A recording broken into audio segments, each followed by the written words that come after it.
Right ఇక bulletin లో మరో బ్రేకింగ్ న్యూస్ చూస్తున్నాం. హుజూరాబాద్ ఎమ్మెల్యే పాడి కౌశిక్ రెడ్డిపై క్రిమినల్ కేసు నమోదైంది. బిఎన్ఎస్ చట్టం అమల్లోకి వచ్చిన రెండో రోజే ఎమ్మెల్యేపై కేసు నమోదు కావడం తీవ్ర చర్చనీయాంశంగా మారింది. నిన్న జెడ్పీ సమావేశంలో కలెక్టర్ను అడ్డుకున్నారు ఎమ్మెల్యే. కౌశిక్ రెడ్డిపై జిల్లా పరిషత్ అధికారులకు ఫిర్యాదు చేశారు. విధులకు ఆటంకం కలిగించారని కేసు నమోదు చేసినట్లుగా తెలుస్తోంది.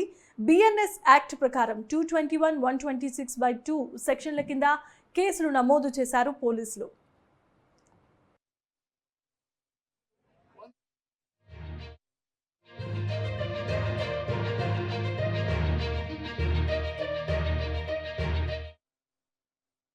మీటింగ్ పెట్టుకునే అధికారం నాకు ఉండదా లేదా? ఫస్ట్ దాని జవాబు చెప్పాలి. నంబర్ 1. నంబర్ 2, నేను ఎడ్యుకేషన్ మీటింగ్ నేను పెడితే ఒక బాధ్యత కలిగిన శాసనసభ్యులుగా నేను ఒక ఎడ్యుకేషన్ మీటింగ్ నేను పెడితే ఎంఈఓలకి ఎమ్మెల్యే పెట్టిన రివ్యూ మీటింగ్ ఎట్లా పోతానని అడుగుతాడు డిఓ. ఏ రైట్ నన్ను అడగడానికి? On what basis did he give this notice to MEO?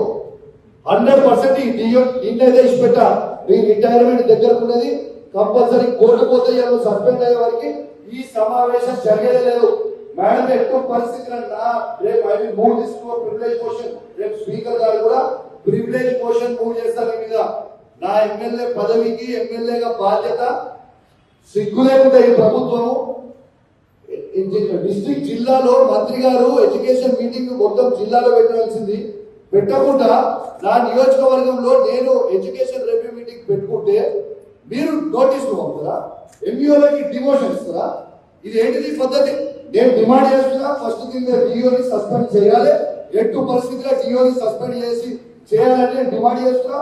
గౌరవ చైర్మన్ గారు డిఓని సస్పెండ్ చేయాలని నేను తీర్మానంలో పాస్ చేయాలని నేను డిమాండ్ చేస్తా ఉన్నాను. ఖచ్చితంగా కలెక్టర్ గారు దీనికి నాకు జవాబు కావాలి. నేను ఈ నోటీస్ నేను ఎమ్మెల్యేగా నేను నాకు హక్కు ఉన్నదా అనేది రివ్యూ పెట్టుకున్నాను. ఎమ్మెల్యే తప్పుందా మేడం జిల్లా? హెచ్ఎంలను పిలిచి ఎంఈఓలను పిలిచి ఒక బాధ్యత కలిగిన ఎమ్మెల్యేగా ఆ పిల్లలకి మంచి ఫెసిలిటీస్ ఉన్నాయా లేవా అని అడగడం తప్ప మీటింగ్ పెట్టుకునే అధికారం నాకు ఉండదా లేదా? ఫస్ట్ దాని జవాబు చెప్పాలి. నంబర్ 1.